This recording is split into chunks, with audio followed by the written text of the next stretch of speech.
China has basically said almost all of the South China Sea belongs to us. So the US has come out and said that it does not recognize the Chinese claims in the South China Sea, particularly to the resources there and to China's assertion that it has ownership of almost all of the sea.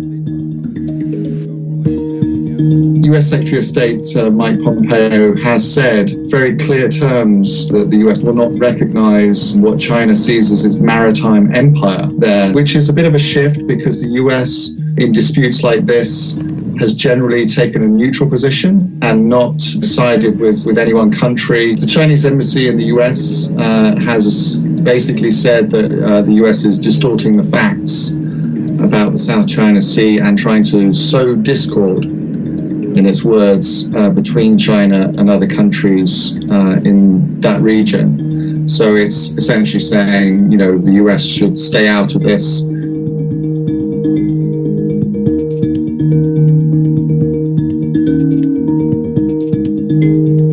There are several countries that have claims in the South China Sea, such as the Philippines, Vietnam, Malaysia, Brunei, and a few others. This is a very important area of trade. There's resources such as oil and gas in the region as well.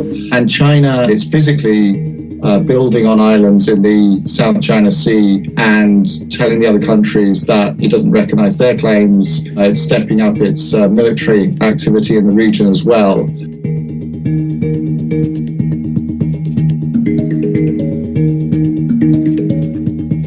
China's response to the 2016 ruling was to essentially reject it in its entirety and just push ahead with its own development and exploration and building up of islands in the South China Sea. So it really just essentially ignored it.